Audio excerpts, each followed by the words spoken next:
Pada bagian berikutnya, kita akan bahas soal-soal untuk gerak di 2 dimensi ya. Jadi misalkan ada bidang XY gitu, nah bendanya itu bisa bergerak di bidang XY gitu. Misalkan gerak parabola, kemudian gerak melingkar gitu ya. Oke, soal nomor 5. Kecepatan gerak suatu partikel bergerak pada bidang XY diberikan oleh V. Nah ini vektor ya, ini ada komponen yang di sumbu X-nya, ya ini adalah kecepatan di sumbu X. Ya, ditandai dengan ini itopi, artinya arahnya ke sumbu X ya. Kemudian 8 ini adalah kecepatan di sumbu Y-nya ya, karena ada tanda J topi, artinya tuh komponen di sumbu Y. Dengan V dalam meter per second dan T dalam detik. A, berapakah percepatan ketika T sama dengan 3 detik? Nah, ini berarti menanyakan percepatan sesaat.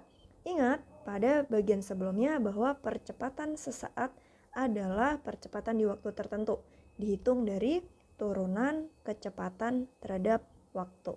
Nah, sebelumnya cuman satu dimensi dan bukan dalam bentuk vektor satuan. Sekarang dalam bentuk vektor satuan ya. Kita coba turunkan.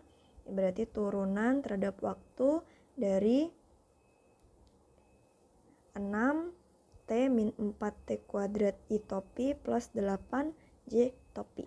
Jika kita turunkan satu persatu suku pertamanya dulu ya.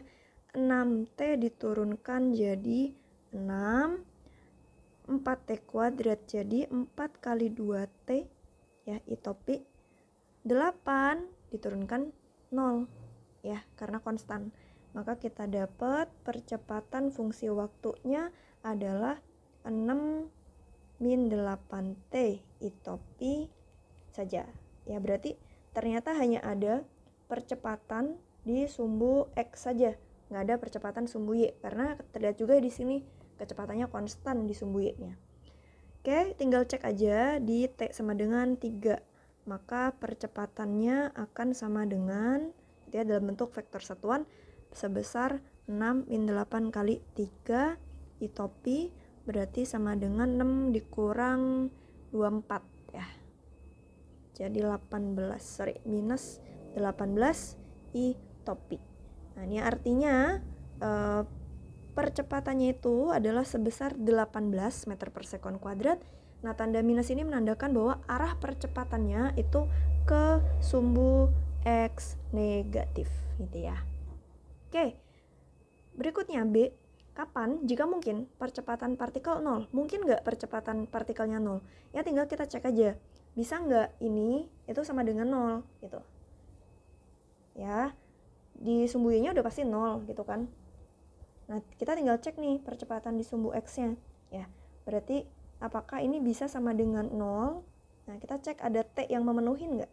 Ya, ini berarti 8T sama dengan 6. Oh, berarti ada T yang memenuhi ya, yaitu 3/4 sekon. Ya, ini terjadinya percepatan AX sama dengan 0 tuh di waktu tersebut. Nah, ini kalau percepatannya itu ya, besarnya itu kan sama dengan akar komponen percepatan di sumbu X kuadrat ditambah komponen percepatan di sumbu Y kuadrat. Seperti itu ya. Kalian bisa lihat teori vektor di video saya satunya. Nah, ini berarti terbukti karena AY dan AX-nya dua-duanya 0 bisa gitu ya. Maka dia bisa menjadi 0 untuk percepatannya. Kapan ya? Berarti pada waktu T sama dengan 3/4. Oke. Bagaimana dengan kecepatan? Kapan kecepatannya 0? Nah, mungkin nggak gitu. Kecepatan tadi itu punya dua komponen. Komponen X-nya ini bergantung waktu, kemungkinan bisa 0 gitu ya. Tapi di sumbu Y-nya, kecepatannya tuh konstan, selalu 8. Sedangkan kita ketahui bahwa besar kecepatan itu dihitung dari besar kecepatan di komponen X kuadrat ditambah besar komponen kecepatan di sumbu Y kuadrat di akar gitu. Kalau VY-nya aja nggak pernah sama dengan 0, ya otomatis V-nya tidak akan sama dengan 0 gitu. Meskipun ini 0 kan ininya nggak 0 gitu. Ya, jadi tanpa menghitung kita udah tahu ya. Oke, bagian D-nya. Kapan jika mungkin laju partikel sama dengan 10? Oke ya, ingat ya, lajunya atau besar kecepatannya adalah akar dari Vx kuadrat tambah Vy kuadrat. Dengan Vy-nya tadi kita udah tahu sama dengan 8. Ya kan? Tinggal kita cek Vx-nya. Vx-nya tuh berapa sih gitu ya. Vx itu kan apa tadi? 6T min 4T kuadrat. gitu ya. Nah, untuk menghasilkan V sama dengan 10 gitu, berarti akar dari Vx kuadrat ditambah Vy-nya 8 itu harus sama dengan 10. Artinya Vx kuadrat plus 64 harus sama dengan 100. Berarti Vx kuadrat harus sama dengan 36. Berarti Vx-nya haruslah sama dengan plus minus 6. Oke ya, jadi kita cek untuk V di 6, Vx 6 atau Vx min 6 gitu ya. Untuk Vx sama dengan 6 gitu ya, maka kita dapat 6 sama dengan 6T min 4T kuadrat. Atau kalau kita bagi kedua ruas dengan 2, ini jadi 3T min 2T kuadrat. Ya, ini jadi persamaan kuadrat sama dengan 0. Yang mana untuk T-nya, solusinya dapat kita cari menggunakan yang namanya rumus ABC ya. Kalau teman-teman pernah dengar ya, rumus ABC itu untuk mencari akar ya. Akar dari suatu persamaan yaitu dengan menggunakan min B plus minus akar B kuadrat min 4AC per 2A. A itu apa, B itu apa, C itu apa? Itu adalah konstanta yang ada di depannya si variabel nih. A itu yang ada di depannya si T kuadratnya. B itu yang ada di depannya T pangkat 1-nya atau X pangkat 1. C itu adalah konstanta yang tidak ada variabel T atau X-nya gitu ya. Nah, sekarang kita akan cari untuk kasus kita, berarti T gitu ya akan sama dengan min B, berarti min 3 plus minus akar B kuadrat min 4AC per 2 kali 2 gitu ya. Jadi A-nya 2, B-nya min 3 nih. A, B, C. Nah, seperti yang kita lihat, kita cek dulu yang ada di dalam akar ini ya teman-teman. Ini kan menjadi, ya ini bagian ini, menjadi 9 min 4 kali 2, 8, 8 kali 3, 24. Yang mana hasilnya adalah akar suatu bilangan yang negatif gitu. Akar suatu bilangan yang negatif itu jadi imaginary gitu. Yang artinya nggak mungkin gitu. Ini kita solve gitu. Sehingga untuk solusi ini tidak mungkin ada solusinya ya. Nah, mungkin kita cek dulu ya, jangan buru-buru jawabannya nggak ada gitu. Karena kita masih punya kemungkinan Vx-nya sama dengan min 6. Jadi kita cek dulu nih. Untuk Vx sama dengan min 6, maka persamanya jadi min 6 sama dengan apa tadi? 6T min 4T kuadrat. Oke, berarti saya punya min 3 sama dengan bagi 2 untuk kedua ruas. Maka saya punya 2T kuadrat min 3T min 3 sama dengan 0. Jadi A-nya 2, B-nya min 3, C-nya min 3. Oke ya, kita coba cek untuk pakai rumus ABC. Ya, T-nya akan sama dengan min B plus minus, nah ini hampir sama ya, hanya beda di bagian akarnya. Min B kuadrat, akar B kuadrat, ya berarti min 3 kuadrat min 4 kali A kali C. Nah, di sini kelihatan ya bahwa di sini nanti jadinya plus bukan lagi minus. Jadi mungkin untuk kita cari akarnya gitu. 2 kali A. Maka saya punya ini 3 plus minus akar 9 plus 24 gitu kan, per 4. Jadi ini bisa sama dengan 3 plus minus akar berapa tuh? 24 tambah 9 ya, 6, 7, 8, 9, 33 ya, 33 per 4 gitu.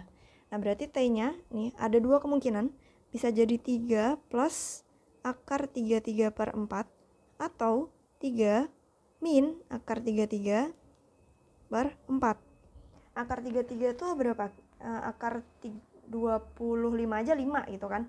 Akar 25 aja 5, yang artinya 3 dikurang 25 itu kan udah negatif. Artinya kalau 3 dikurang akar 33 itu pasti negatif. Jadi ini T-nya negatif untuk yang ini, which is gak mungkin.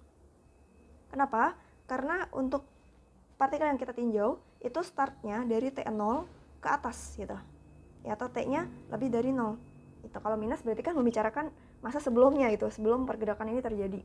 Nah, kalau yang ini hasilnya positif, jadi ini kemungkinan merupakan jawaban kita. Kita coba cek di T berapa, nanti dapatnya di 2,2 sekon. Nah, ini adalah solusi yang kita cari ya, berarti bisa di T 2,2 detik. Berikutnya, pada gambar partikel A bergerak sepanjang garis Y sama dengan 30 meter. Ya, ini jadi ini 30 meter nih posisinya. Kemudian kecepatannya konstan 3 meter per sekon ke sumbu X positif. Ya, kemudian pada saat A melewati sumbu Y, nah ketika dia nyampe sini gitu ya, si B-nya itu juga mulai bergerak. Artinya mereka kalau kita hitung gitu ya, start dari waktu yang bersamaan di sini ya, di sumbu Y awalnya gitu. Tapi si B ini punya percepatan ya yang arahnya itu membentuk sudut theta terhadap sumbu Y dengan kecepatan awal sama dengan 0. Oke. Berapakah sudut theta antara A dan arah positif sumbu Y yang akan mengakibatkan terjadinya tabrakan antara A dan B? Nah, nih, tabrakan itu artinya mereka akan berada di posisi yang sama pada waktu yang sama gitu. Maka kita akan cek untuk persamaan posisi untuk kedua partikel ini. Untuk benda A itu geraknya satu dimensi, jadi cukup mudah ya kita tuliskan. Dengan kecepatannya kan konstan, maka kita bisa gunakan GLB untuk kasus A, yang artinya perpindahan sama dengan V kali T gitu. Maka perpindahan A, let's say ini mereka tuh ketemunya di X tertentu gitu ya, dan di Y-nya udah jelas di 30 ya berarti, karena A-nya tuh pasti di Y sama dengan 30 gitu. Berarti X-nya dulu di sumbu X, posisi akhirnya atau perpindahan si A itu adalah posisi akhir dikurang posisi awal 0 di sumbu X-nya ya kan. Ini kan posisi awalnya 0,30 gitu. Sama dengan kecepatan A yang ada di sumbu X kali waktu. Ya. T ini adalah waktu tempuhnya si A sampai dia tabrakan. Jadi X sama dengan 3 kali T. Kita simpan dulu. Sedangkan untuk gerakan di sumbu Y-nya untuk si A, kita lihat bahwa dia posisinya tuh nggak berubah. Artinya baik posisi awal maupun posisi akhir di sumbu Y untuk A itu tetap di 30 meter. Gitu ya. Berarti kalau saya gabung gitu ya, posisi dari A dalam vektor itu adalah sama dengan posisi di sumbu X-nya yaitu 3T I topi, posisi sumbu Y-nya 30 J topi. Oke. Berikutnya untuk benda B. Nah, benda B ini karena geraknya 2 dimensi, kita akan uraikan gitu ya untuk percepatannya ke sumbu X dan sumbu Y terlebih dahulu. Nah, ini berarti kalau kita uraikan gitu ya. Percepatan sumbu Y-nya atau di arah sumbu Y-nya itu adalah A cos theta, sedangkan di sumbu X-nya A sin theta. Ya, maka untuk benda B, ingat dia punya percepatan konstan ya, artinya geraknya tuh GLBB yang perpindahannya dapat kita cari menggunakan V0T plus setengah AT kuadrat. Sehingga untuk perpindahan di sumbu X untuk benda B itu adalah sama dengan ya posisi akhirnya di X, posisi awalnya di 0 sama dengan kecepatan awalnya 0 ditambah setengah percepatannya di sumbu X yaitu A sin theta waktu kuadrat. Nah, karena waktu tempuhnya ini sama ya, mereka start dari time yang sama, ketemu atau tabrakan di waktu yang sama, maka waktu tempuh A dan B itu sama-sama T gitu. Ya, kita dapat X sama dengan setengah A sin theta T kuadrat untuk benda B. Oke, untuk di sumbu Y-nya benda B berarti kita punya posisi akhir di sumbu Y-nya itu adalah di 30, posisi awalnya di 0. Jadi terdapat perpindahan di sumbu Y ya untuk benda B. Dan untuk sebelah kanannya gunakan equation ini, kecepatan awalnya 0, percepatannya gunakan percepatan di sumbu Y. A cos theta T kuadrat ya. 30 sama dengan setengah A cos theta T kuadrat. Oh sorry guys, ini mungkin simbolnya bukan X ya, tapi SA lah. Saya pakai R saja ya, karena kalau S takutnya tertukar dengan perpindahan. R posisi gitu ya, ada posisi sumbu X nya setengah A sin theta T kuadrat I topi. Sedangkan untuk sumbu Y nya udah jelas ya, posisi akhirnya di 30 gitu ya. Ini pada waktu mereka ketemu ya, pada waktu mereka ketemu. Nah, ini dari dua persamaan ini kita bisa solve gitu ya, untuk mungkin T nya dulu, kemudian baru kita solve untuk si sudutnya atau percepatannya.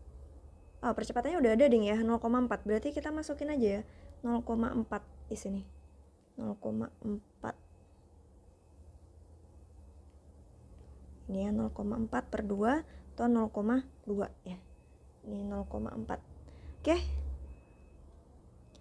Nah, karena mereka ketemu kan posisi akhirnya berarti harus sama ya guys. Berarti XA tuh harus sama dengan XB pada waktu T. Berarti kita punya 3T sama dengan setengah A sin theta T kuadrat gitu. Atau kita kali kedua ruas dengan 2 per T gitu ya. Jadi ini 6 sama dengan A sin theta T, dengan A nya tadi sama dengan 0,4 ya. 0,4 sin theta kali waktu. Kita simpan dulu. Kemudian untuk posisi sumbu Y-nya kan harus sama juga. Gitu.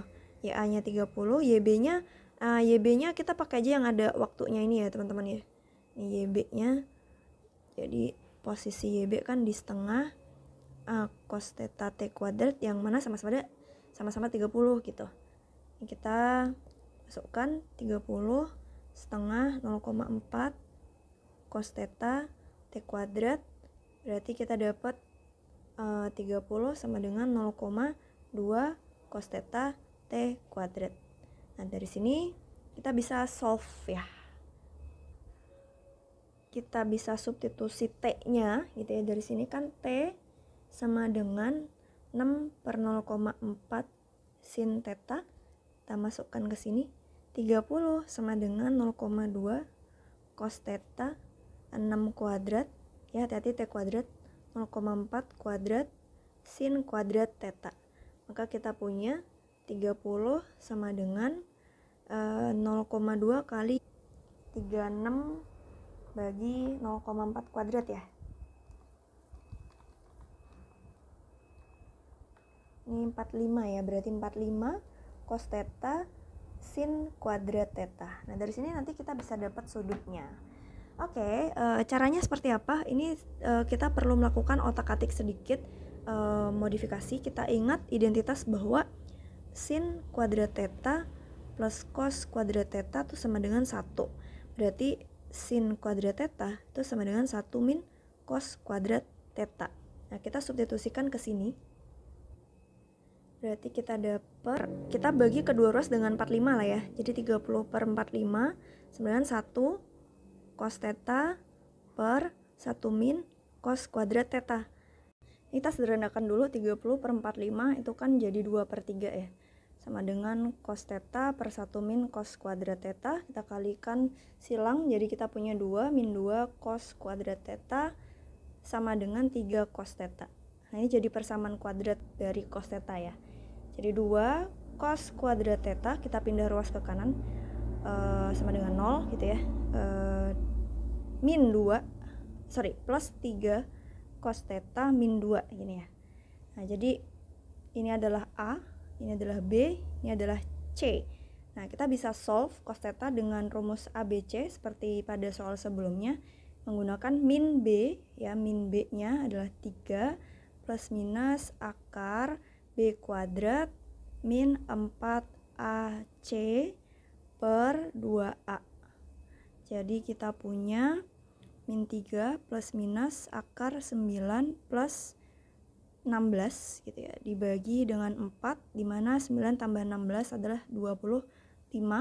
Jadi akar 25 5 ya. Berarti min 3 plus minus 5 per 4. Artinya cos theta-nya ada 2 nih. Nanti kita cek solusi mana yang make sense gitu ya.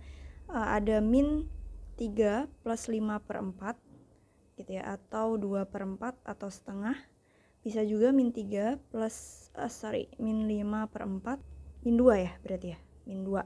Nah, ini nggak mungkin. Kenapa? Karena cos theta itu kan hanya dari 0 sampai 1 gitu ya, plus minus 1 lah terbesarnya ya kan. Berarti ini tidak mungkin, sehingga solusi yang memungkinkan adalah yang ini, dimana cos theta sama dengan setengah, yang artinya berarti sudut theta-nya adalah cos inverse dari setengah ya. Sudut yang memiliki kosinus setengah adalah 60 derajat, sehingga kita dapatkan sudut yang dibentuk antara vektor percepatan benda B terhadap sumbu Y itu adalah sama dengan 60 derajat, seperti itu. Oke, soal berikutnya adalah terkait dengan gerak proyektil atau gerak parabola ya, dimana pada kasus ini kita memiliki 2 detik setelah dilemparkan dari permukaan tanah, dari permukaan tanah ya. Sebuah proyektil berpindah 40 meter secara horizontal. Oke, start dari sini. Nah, gerak proyektil itu seperti ini teman-teman, gerak parabola ya. Jadi dilemparkan dengan sudut elevasi tertentu, let's say namanya theta. Nah, kemudian nanti dia akan bergerak ke kanan sekaligus ke atas gitu ya. Nah, cuman karena ada pengaruh dari gravitasi pada kasus ini, maka akhirnya gerakan dari proyektil ini akan kembali turun gitu. Nah, karena tidak ada percepatan di sumbu horizontal, maka dia tetap bergerak ke kanan. Tapi karena terus-menerus dapat percepatan ke bawah gitu ya, akhirnya dia ke kanan tapi sambil turun gitu. Jadi naik dulu, makin lambat, baru turun, dipercepat ke bawah ya.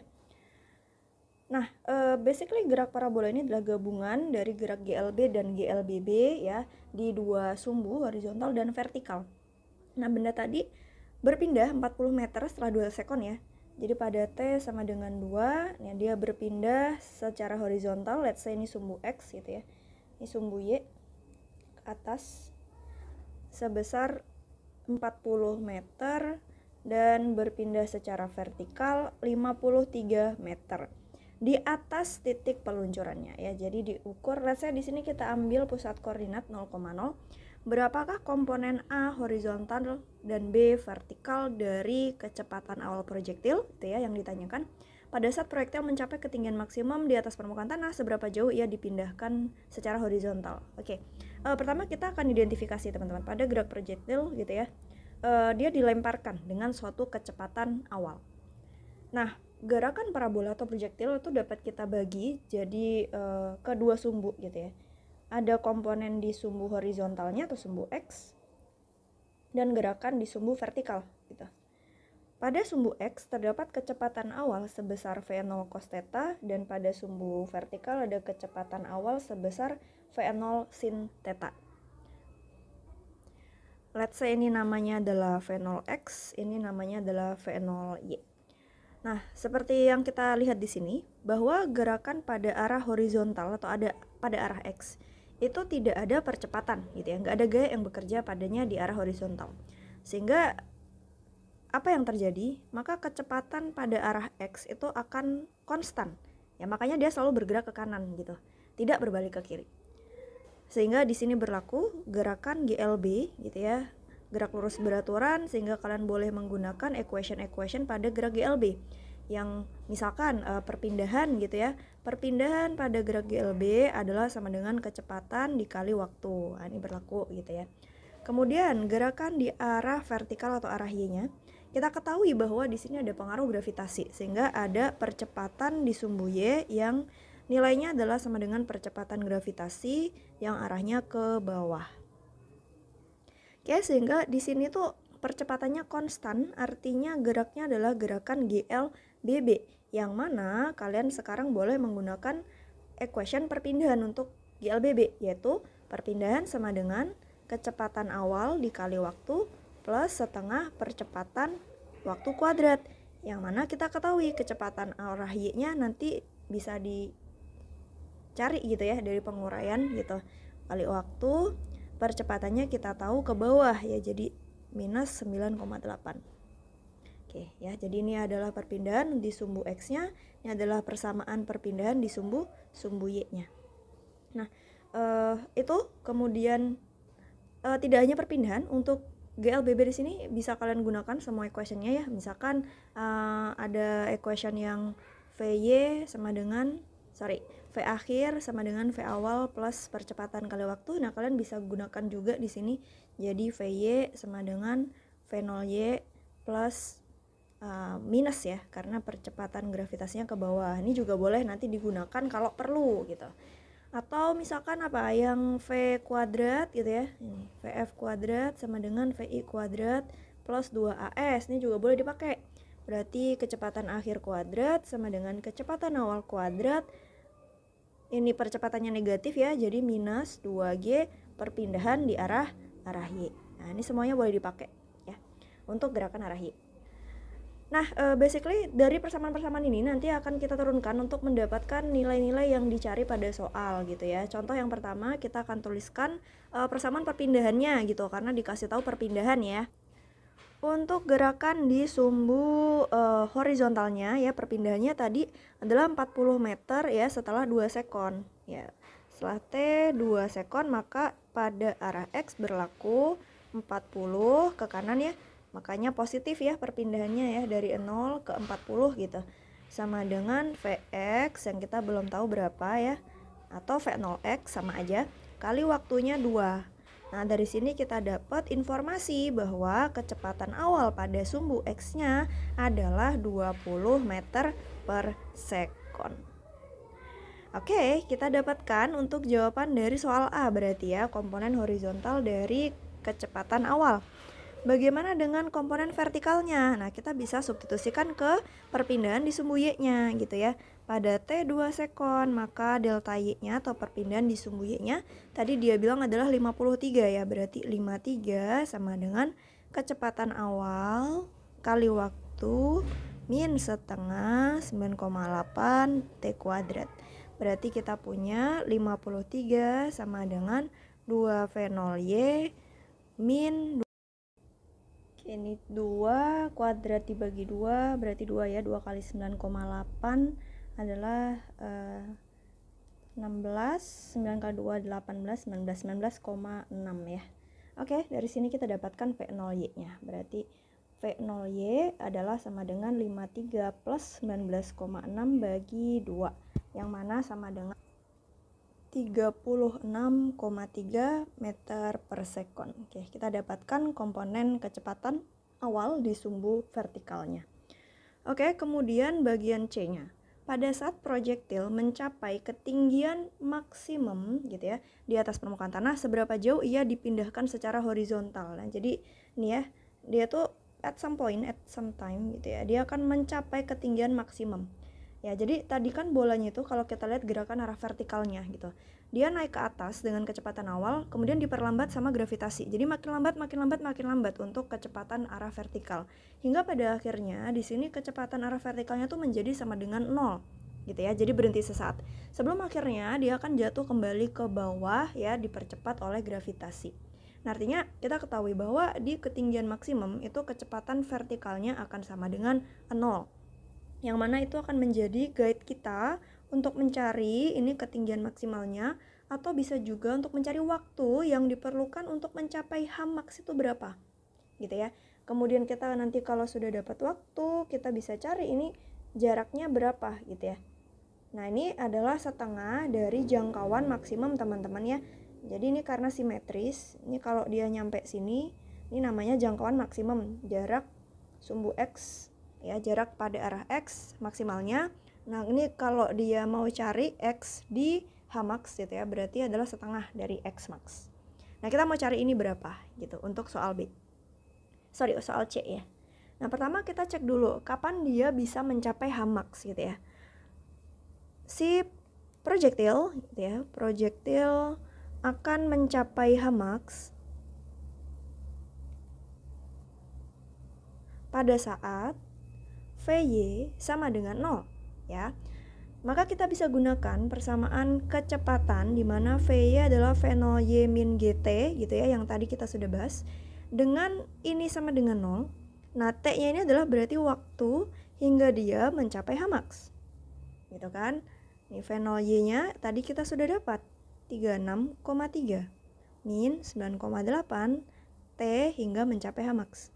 Ya, kita dapat berarti T untuk mencapai Hmax itu adalah sama dengan 36,3 per 9,8 ya, yang mana sama dengan sekitar 3,7 second ya. Kita dapat T-nya, maka kita sekarang bisa cari berapa sih jarak yang sudah ditempuh gitu ya. Berarti tinggal kecepatan pada arah X-nya, karena kita mau cari jarak arah X dikali dengan waktunya. Waktu yang kita gunakan ya, waktu ketika dia mencapai Hmax gitu. Vx-nya tadi adalah 20, berarti 20 kali 3,7. Berarti sekitar berapa itu? 37 kali 2. Ya, 164. Sorry, 74 ya, 74 meter. Oke. Oke, soal berikutnya. Pada soal nomor 8, masih terkait dengan gerak proyektil.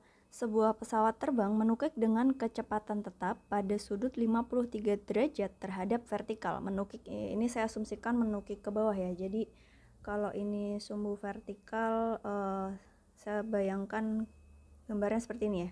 Nah, ini adalah arah dari kecepatan si pesawat gitu ya. Ini pesawatnya. Kemudian sudutnya adalah 53 derajat terhadap vertikal, ini saya sebut saja theta gitu ya. Kemudian dia melepaskan proyektil pada ketinggian 730. Oke, ini saya hapus dulu gambarnya. Nah, ini let's say pesawatnya startnya dari sini ya.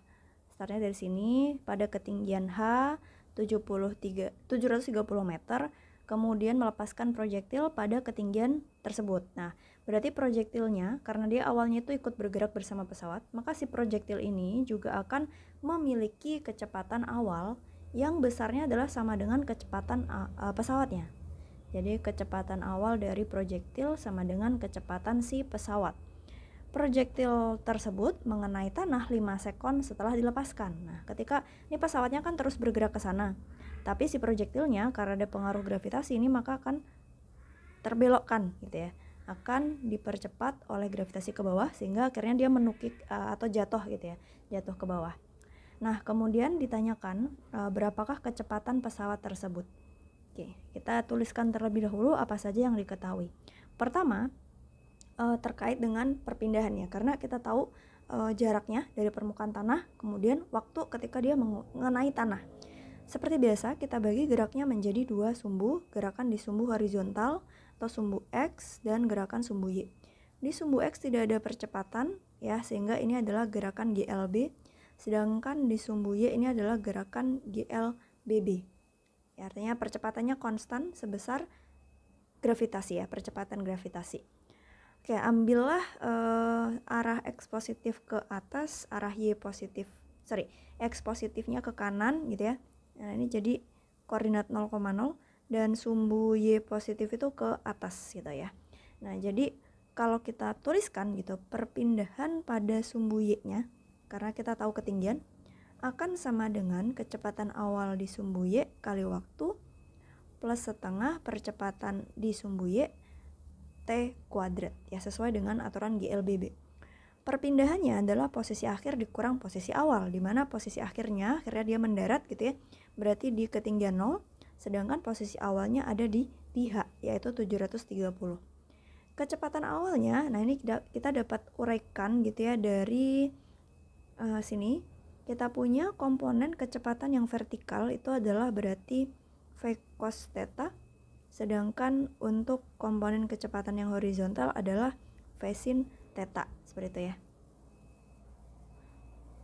Nah, berarti kita punya di sini V cos theta, hati-hati karena kita ambil sumbu Y positif itu ke atas, berarti untuk V0 Y-nya tuh negatif ya karena ke bawah. Jadi V cos theta kali waktu, gravitasinya juga negatif percepatannya. Jadi min setengah G T kuadrat. Oke, kita masukkan nilai yang kita ketahui hanya adalah 730, ini jadi minus ya, sama dengan min, V-nya kita nggak tahu, sudutnya ada cos 53 ya, ini theta, dengan cos 53 itu adalah sama dengan 0,6 dan sinnya ini kalau nanti diperlukan ya 0,8, berarti ini 5 kali 0,6 kali waktunya 5 gitu ya, sama dikurangkan dengan setengah percepatan gravitasi, ambil 9,8 T5 kuadrat. Oke, kita punya berarti min 730 sama dengan min 3V min 122,5. Oke ya, dari sini kita bisa solve untuk menemukan kecepatan awal dari si pesawat sekaligus kecepatan awal dari si sewa proyektil gitu ya. Maka kita dapat 3V sama dengan gitu ya, 730 min 122,5. Ini dapatnya adalah V sama dengan 730 dikurang dengan 122,5 ya, dibagi dengan 3 berarti ya. Jadi dapatnya tapi ini minus ya. Sebentar. Positif deng ya, positif 202,5 meter per sekon. Nah, ini adalah kecepatan si pesawat. Pesawatnya sih terus jalan dengan kecepatan ini ya, tapi untuk si projektilnya karena sudah dilepaskan, nah ini kecepatan awal si projektil gitu. Nah, setelah itu dia dipengaruhi gravitasi. Next, ditanyakan seberapa jauh projektil tersebut bergerak secara horizontal selama penerbangannya. Berarti kita mau cari perpindahan di arah horizontal atau arah X ya. Dimana kita ketahui gerakannya GLB di sumbu X-nya, maka kita dapat gunakan perpindahannya adalah sama dengan kecepatan kali waktu. Dengan kecepatan pada arah horizontalnya adalah v sin theta. Oke, maka tinggal kita substitusikan gitu ya untuk pertanyaan B. Perpindahan di sumbu horizontalnya gitu ya adalah posisi akhirnya ya di arah horizontal dikurang posisi awalnya 0 sama dengan kecepatan arah X-nya yaitu V sin 53 dikali dengan waktu. Maka kita punya posisi akhirnya di sini XF adalah sama dengan V yaitu 202,5 kali sin 53 itu 0,8 kali waktunya adalah 5. Maka kita dapatkan hasilnya adalah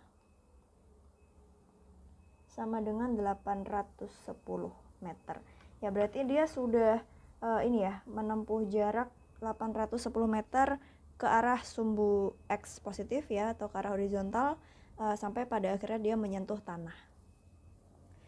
Berikutnya ditanyakan juga berapa komponen horizontal dan vertikal dari kecepatannya sesaat sebelum mengenai tanah. Berarti ketika di sini, gitu ya. Apabila kita gambar ulang, nah di sini ini kecepatan akhirnya kita namakan V final. Nah di sini dia masih punya komponen pada arah vertikal kita namakan VY dan komponen arah horizontalnya adalah VX. Untuk gerakan di sumbu X-nya kita ketahui bahwa kecepatannya kan konstan ya. Jadi ini tetap menggunakan yang V sin 53 derajat. Jadi 202,5 kali 0,8 162 meter per sekon. Kemudian untuk kondisi di sumbu vertikalnya ya, maka bisa menggunakan gerak GLBB. Berarti kan kecepatan akhir adalah kecepatan awal ditambah percepatan kali waktu. Berarti VY akhir itu sama dengan V0Y min GT ya, karena percepatannya ke bawah jadi minus nih. Kita dapat kecepatan awalnya tadi kan kita punya V cos ya, berarti ini minus karena ke bawah. V cos 53 min G kali T, kita punya waktunya untuk mencapai tanah tadi 5 detik. Berarti ini sama dengan min 202,5 kali dengan cos 53 tadi 0,6 min percepatan gravitasi 9,8 kali waktu 5, sehingga kita dapat VY 170,5 meter per sekon ya, minus karena arahnya ke bawah. Oke, gerak pada partikel di 2 dimensi itu termasuk juga gerak melingkar ya. Pada soal nomor 9 ini kita bahas gerak melingkar. Pada T1 sama dengan 2 sekon, percepatan sebuah partikel yang bergerak melingkar berlawanan arah jarum jam adalah 6 I topi plus 4 J topi meter per sekon kuadrat. Kemudian dia bergerak dengan kelajuan tetap ya. Ini artinya adalah suatu gerak melingkar berubah beraturan ya. Gerak melingkar beraturan yang artinya di gerak melingkar itu kan ada yang namanya kecepatan tangensial ya.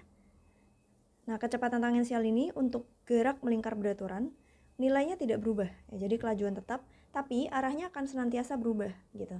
Ya, jadi kalau dia di sini nih muternya berlawanan arah jarum jam ke sana ya, maka ketika di sebelah kanan kecepatan tangensialnya ke atas, ketika di sebelah atas kecepatan tangensialnya ke kiri. Nah, pada gerak melingkar beraturan itu ada percepatan sentripetal ya, yang arahnya selalu menuju pusat lingkaran. Nah, percepatan sentripetal ini nilainya dapat dicari menggunakan kecepatan tangensial kuadrat per jari-jari, gitu ya. Nah, kebetulan pada soal tadi diberikan nilai percepatan ini terdiri dari percepatan tangensial dan juga percepatan sentripetal, gitu. Nah, percepatan tangensial tuh arahnya nantinya akan ke sana. Ya sejajar lah, bukan nggak harus searah sih, tapi sejajar sama si kecepatan tangensial atau tegak lurus sama jari-jari. Nah, ini akan menyebabkan nilai dari kecepatan tangensialnya itu berubah, bisa makin gede, bisa makin kecil. Nah, berhubung di sini kita tahu kelajuannya tetap, maka tidak ada percepatan tangensial gitu. Ya, berarti percepatan yang dia tuliskan itu adalah percepatan sentripetal, yang mana arahnya terus senantiasa berubah selama bendanya berputar ya, tapi dia selalu menuju pusat lingkaran.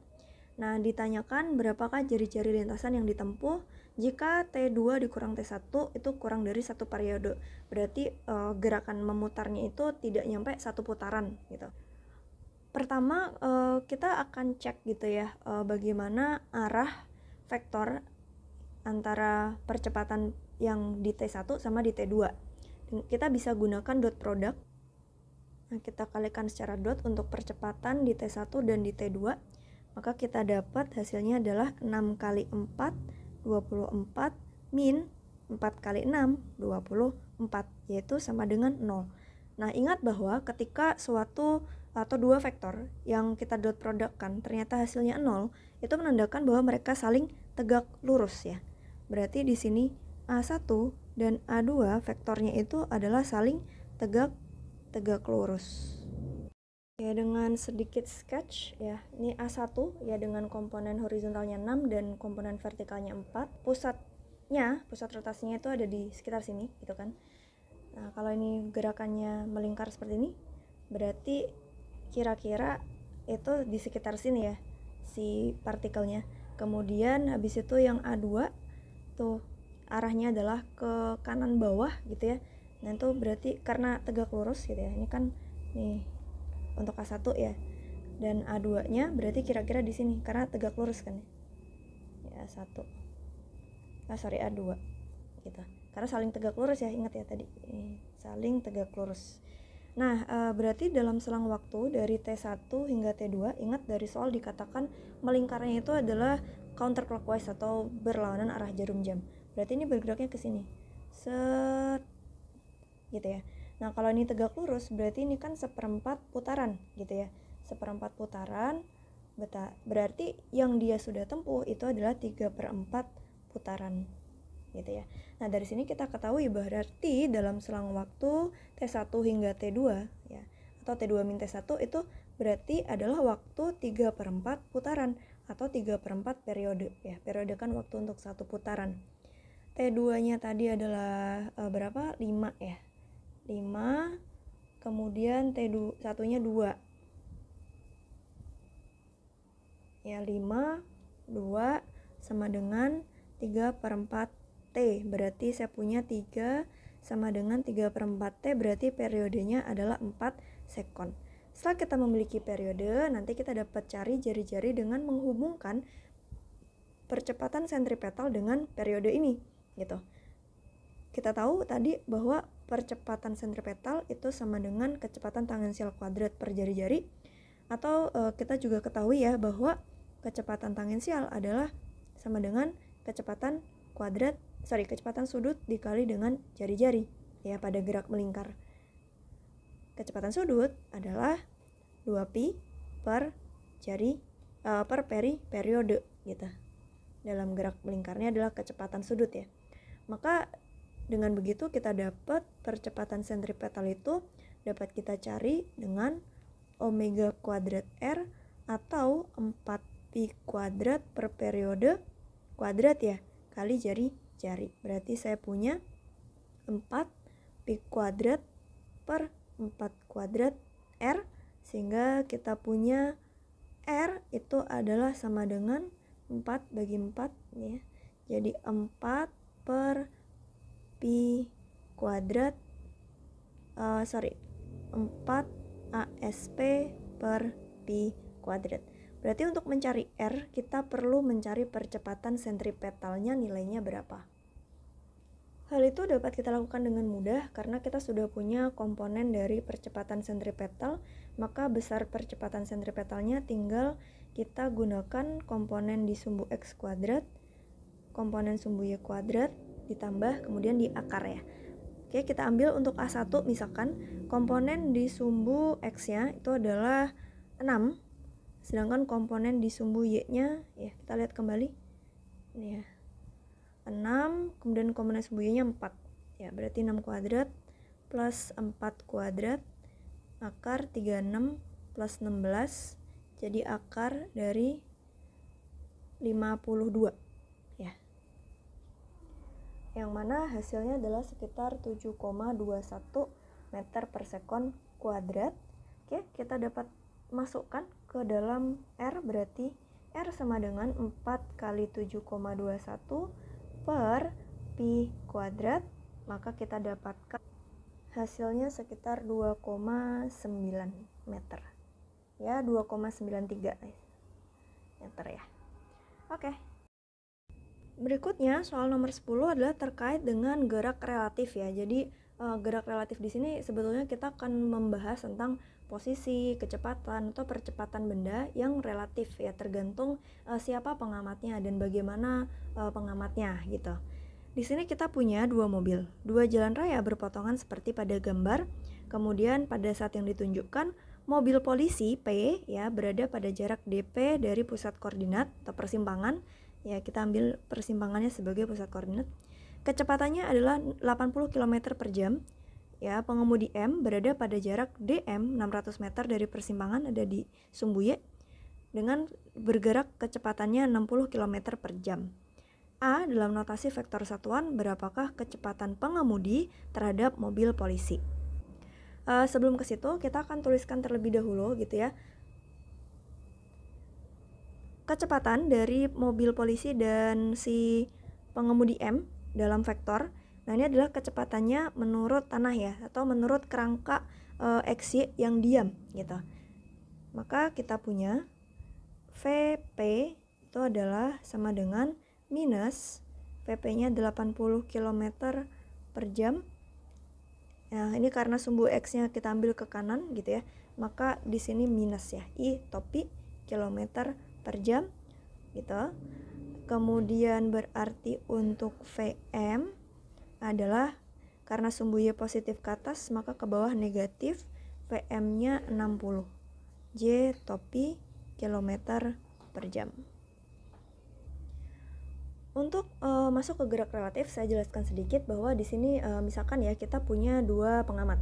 Pengamat pertama itu sedang diam di atas tanah ya, sehingga ini adalah koordinat menurut orang pengamat yang diam gitu ya.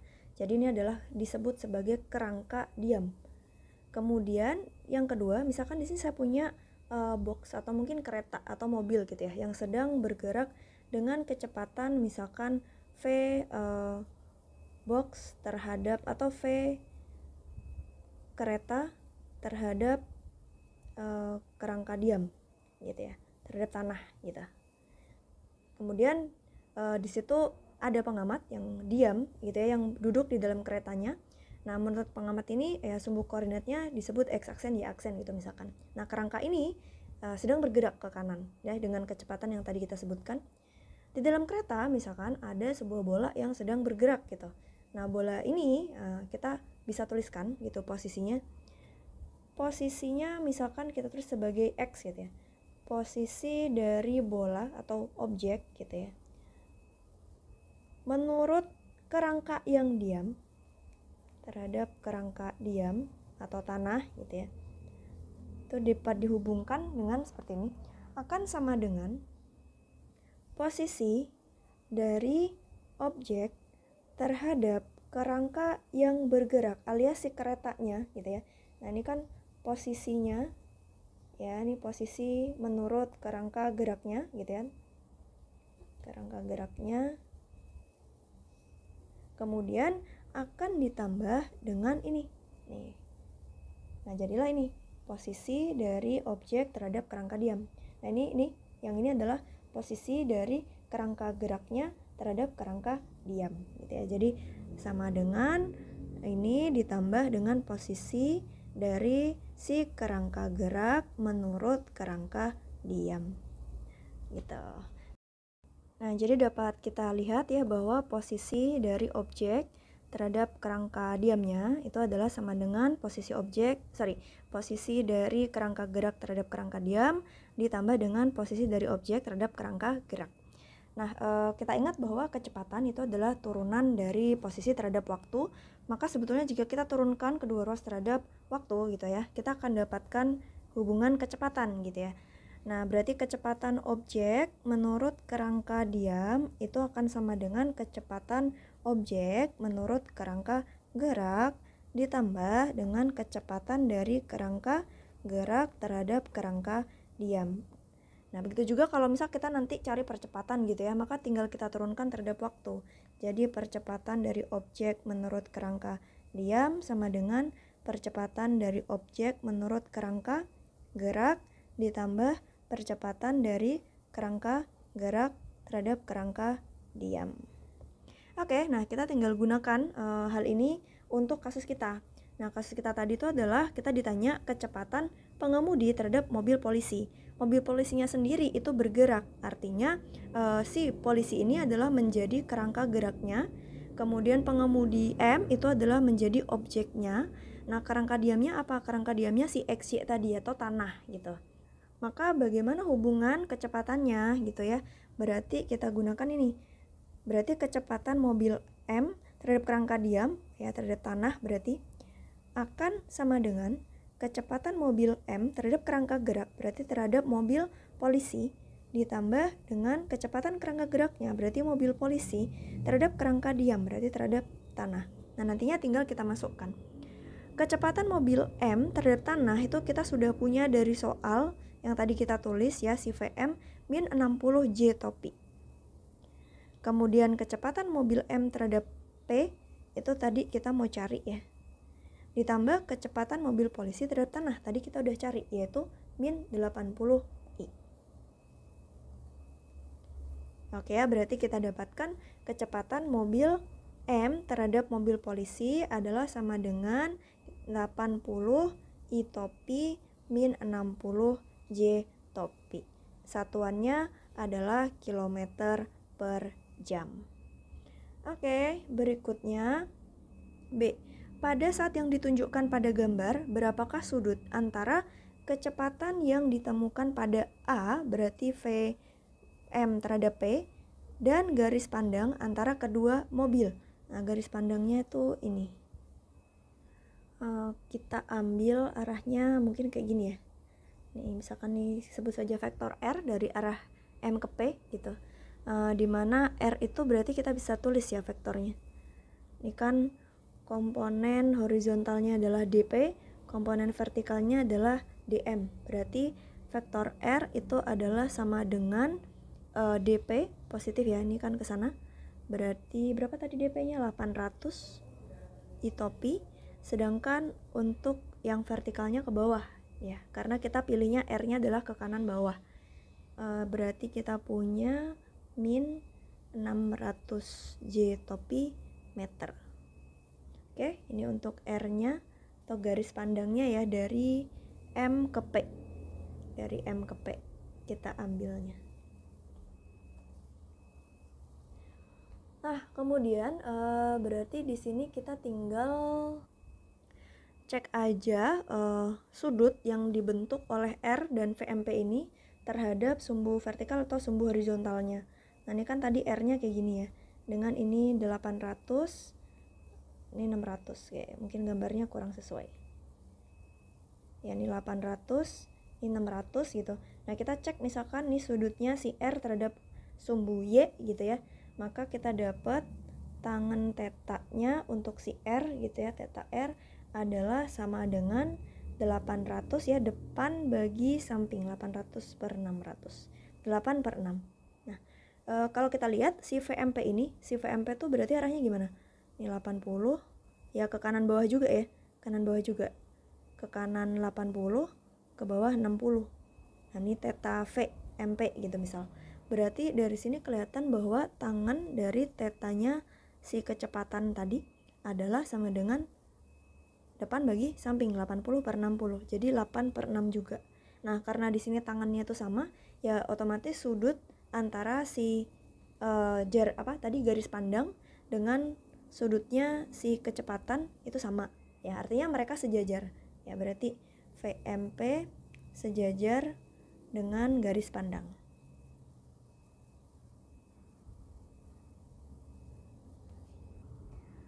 Lanjut ke C, jika mobil mempertahankan kecepatannya, apakah jawaban untuk A dan B berubah saat mobil bergerak mendekati persimpangan? Berarti keduanya bergerak secara beraturan ya, kecepatan konstan. Nah, kita mau cek apakah jawaban AB-nya berubah atau enggak ketika mobil ini saling mendekat menuju persimpangan. Sebetulnya kita tinggal cek aja ya equation dari bagian A ketika kita mencari kecepatan M menurut mobil polisi gitu ya. Itu kan di situ nggak bergantung sama waktu ya, alias dia konstan, nggak bergantung sama posisi juga. Nah, artinya VMP-nya tidak berubah. Kemudian untuk tadi sudutnya ketika kita ngecek itu juga tidak bergantung waktu. Ya, berarti artinya di situ sudut yang dibentuk antara VMP dengan garis pandang juga tidak berubah. Jadi jawabannya adalah tidak berubah.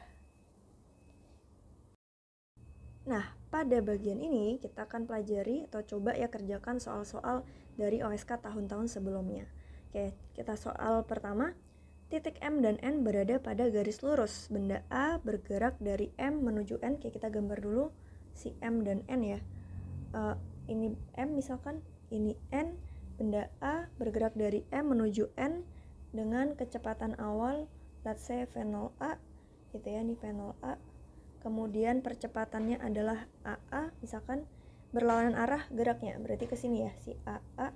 Kemudian benda B bergerak dari N ke M dengan kecepatan awal, nih V0B-nya 12 ya. Kemudian percepatannya 3 juga berlawanan arah. Oke, berarti ke sini AB. Sepanjang perjalanan kedua titik bertemu 2 kali dengan selang waktu antara kedua pertemuan adalah 4 sekon.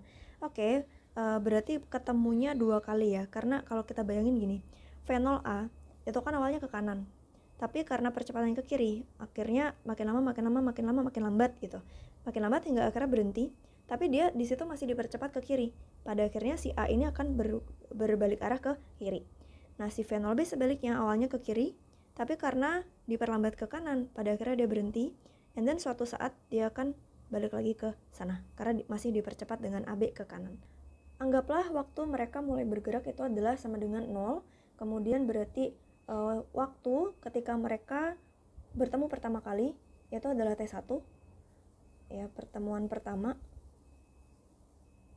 dan waktu untuk pertemuan kedua dihitung dari sejak bergerak gitu ya adalah T2. Nah, selang dari T1 ke T2 itu adalah 4 sekon. Oke ya, kita cari jarak antara titik M dan N. Let's say ini jaraknya kita namain S. Untuk memudahkan pengerjaan, saya akan ambil sumbu koordinat seperti ini, sumbu X ke sana gitu ya. Nah, jadi ini adalah X sama dengan 0, berarti di sini adalah X sama dengan S. Berarti kita bisa tahu bahwa posisi awal dari A itu ada di 0, posisi awal dari B ada di S. Kemudian kita bisa tuliskan perpindahan dari masing-masing titik gitu ya. Perpindahan dari A, atau berarti posisi A akhir dikurang posisi awal kan sama dengan kecepatan awalnya ya, positif kali waktu dikurang, nah karena percepatan ke kiri ya, waktu kuadrat secara umum gitu ya. Berarti posisi akhir dari A adalah V0, kita coba masukkan ya, V0-nya tadi berapa? 18 kali waktu min setengah, percepatannya adalah 2T kuadrat, berarti kita punya si XA sama dengan 18T min T kuadrat. Ini posisinya setiap waktu. Dengan cara yang sama, untuk posisi B, perubahannya adalah sama dengan posisi akhir B ya, kemungkinan di sini kan ya. Kemudian dikurang posisi awalnya S sama dengan kecepatan awalnya ke kiri jadi minus. Percepatannya adalah ke kanan jadi plus. Ya, kalau kita substitusi maka kita dapat XB min S sama dengan min V0 B-nya tadi 12 ya. 12 plus setengah AB-nya 3 T kuadrat. Oh ya, sorry, ini T ya.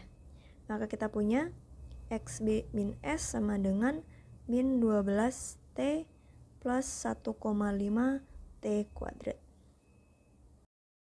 Selanjutnya, seperti yang kita ketahui, syaratnya mereka ketemu itu apa sih? Syarat bertemunya itu adalah mereka harus berada pada posisi yang sama, pada waktu yang sama, gitu.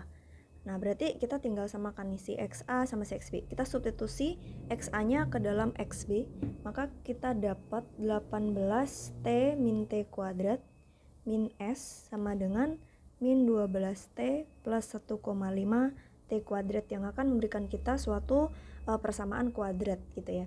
Make sense karena tadi dia bertemunya 2 kali, jadi T-nya itu akan ada 2 solusi gitu. Nah, kita pindah ruas gitu ya ke satu ruas yang sama. Jadi saya punya 2,5 T kuadrat min 12T, ini 18 ke kanan jadi min 18T gitu ya. Jadi min 30T plus S sama dengan 0. Kita selesaikan dengan rumus ABC, di mana ini adalah A, ini adalah B, ini adalah C. Maka kita akan dapatkan solusi untuk T-nya adalah min B plus minus akar B kuadrat min 4AC per 2A sesuai dengan persamaan kuadrat ya. Kita dapat min B, berarti min dari min 30 plus minus akar B kuadrat ya, min 30 kuadrat min 4 kali A kali C-nya adalah S dibagi dengan 2 kali A-nya 2,5. Maka kita punya ini 30 plus minus akar dari, ini berarti berapa nih, 900, ini jadi 10S, berarti dapat 900 min 10S gitu ya, dibagi dengan 5. Nah, ini T. Jadi ada 2 solusi ya. T1 tuh kan lebih kecil ya. Ya, kalau kita lihat dari hubungan sebelumnya, T1 itu kan berarti adalah T2 kurang 4. Ya, artinya T1 lebih kecil daripada T2. Ya, karena T1 pertemuan pertama sebelum pertemuan kedua. Nah, T1 berarti pakai nilai yang lebih kecil, pakai yang minus, berarti 30 dikurangin gitu. Dari akar 900 min 10S per 5. Nah, T2 yang lebih besar ini pakai yang plus, akar 900 min 10S per 5. Oke ya. Nah, dari sini kemudian kita masukkan fakta bahwa kita tahu selisih dari T1 dan T2 ya, T2 min T1 itu adalah 4 ya tadi ya. Ya, 4 ya. Maka di sini kita bisa tuliskan 30 plus akar 900 min 10S per 5 min 30 min akar 900 min 10S per 5 haruslah sama dengan 4. Kita kali kedua ruas dengan angka 5 gitu ya. Ya, 30 min 30 habis, jadi tinggal akar 900 min 10S min plus akar 900 min 10S sama dengan 4 kali 5, 20. Nah, berarti 2 kali ya. Berarti 2 kali akar 900 min 10S sama dengan 20. Berarti akar 900 min 10S sama dengan 10. Nah, kita tinggal kuadratkan kedua ruas. 900 min 10S berarti 100. Kalau begitu 10S-nya adalah 900 min 100, 800. S-nya berarti adalah 800 bagi 10, 80 meter. Oke ya. Oke, soal berikutnya di nomor 12. Sebuah proyektil ditembakkan ke udara dengan kelajuan awal V0 sehingga memiliki jangkauan tembak maksimum. Nah, ini artinya apa? Ada jangkauan tembak maksimum. Jadi sebetulnya ketika kita menembakkan suatu peluru atau proyektil gitu ya, sehingga dia membentuk lintasan gerak parabola. Nah, ini kan dia ada jarak X-nya ya, atau jangkauan X max gitu ya, jarak mendatarnya. Nah, jarak mendatar ini hingga pada akhirnya dia mencapai tanah kembali, itu bisa maksimum, ya kan sangat besar gitu ya, apabila kita menggunakan sudut tembakan 45 derajat ya, sudut elevasinya. Nah, artinya kalau dia dapat mencapai jangkauan tembak maksimum, maka kita gunakan sudut elevasinya adalah 45 derajat. Sehingga untuk V0x atau kecepatan awal di sumbu horizontalnya gitu ya, seperti biasa untuk gerak projektil kita uraikan adalah sama dengan V0 cos 45, sedangkan V0y-nya adalah V0 sin 45. Oke, kemudian peluru akan melewati dua titik yang tingginya H ya, karena let's say di sini saya punya titik pertama dengan ketinggian H gitu ya. Karena si gerakan proyektil ini dia akan naik terus turun lagi, maka di titik ini juga punya ketinggian H. Jadi betul, dia melewati dua titik yang punya ketinggian yang sama ya, dua kali. Jadinya kita disuruh cari H jika jarak dua titik tersebut adalah 18 meter. Nah, ini dari sini ke sini 18 meter, ini D ya. Disuruh cari berapa ketinggian H. Oke, di sini kita karena diberikan gitu ya terkait dengan jarak atau posisi di sumbu horizontal dan jarak atau posisi di sumbu vertikal, maka kita akan gunakan hubungan antara posisi di sumbu horizontal dan vertikal. Pertama, saya akan bikin ini sebagai sumbu X dengan pusat koordinatnya adalah titik awal pelemparan. Kemudian ini sumbu Y-nya gitu ya. Maka saya bisa tuliskan sesuai dengan yang kita tahu bahwa gerakan di sumbu horizontalnya itu adalah gerakan GLB. Jadi perpindahan di arah X ya. Karena pusat atau posisi awalnya itu di 0, berarti perpindahannya sama dengan posisi akhir dikurang posisi awal 0 gitu kan, sama dengan posisi akhir, sama dengan kecepatan di arah X dikali waktu. Oke ya. Kemudian kita ketahui juga bahwa pada arah Y gerakannya itu GLBB karena adanya percepatan gravitasi yang konstan ke arah sumbu Y negatif. Sehingga untuk perpindahan di sumbu Y ya, posisi akhir dikurang posisi awal 0 ya, berarti ini sama dengan Y adalah sama dengan kecepatan awal dikali waktu min setengah GT kuadrat. Sesuai dengan aturan GLBB ya.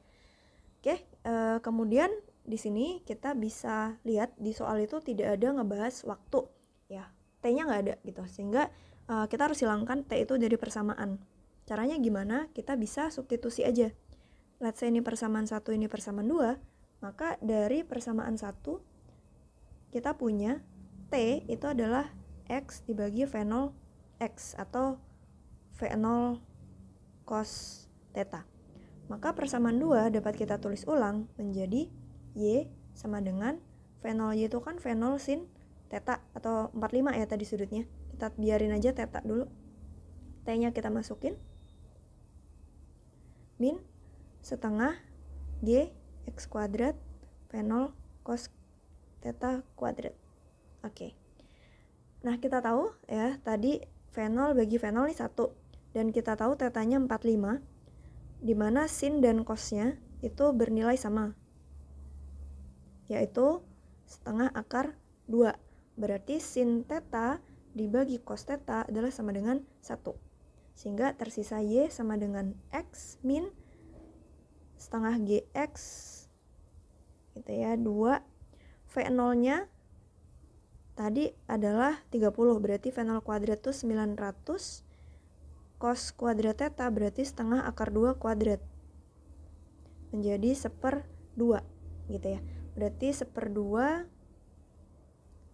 kali 900 kali 1/2.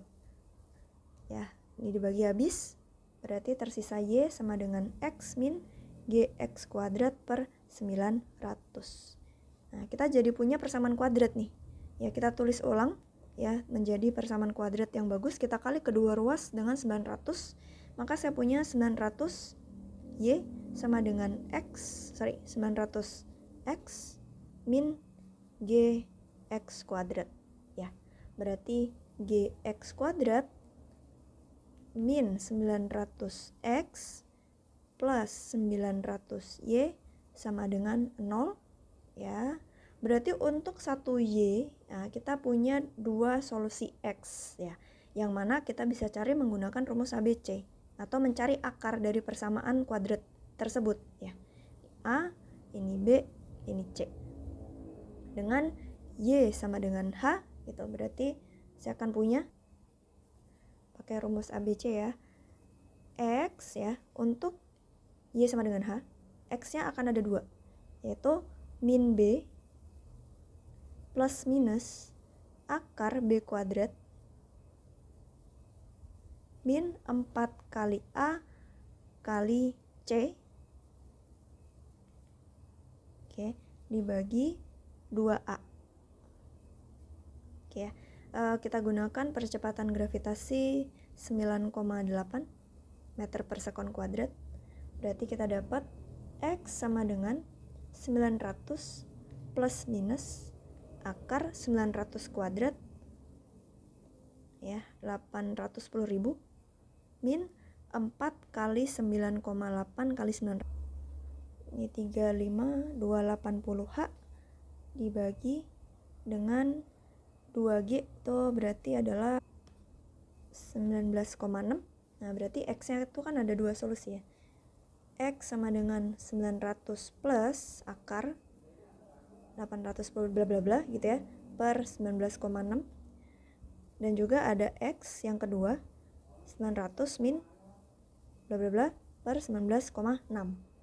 Dan ini kan berarti asosiated tuh X1 dan X2, dimana nih ketika pertama kali dia mencapai ketinggian H, ini kan posisinya ada di X1 let's say namanya. Ketika dia kedua kalinya mencapai ketinggian H, ini dia posisi di sumbu X-nya itu ada di X2. Nah X2 itu terlihat ya lebih besar daripada X1. Nah berarti yang plus itu adalah X2, ini X2, dan ini adalah X1. Dan selisih dari X2 terhadap X1 tadi adalah sama dengan D ya.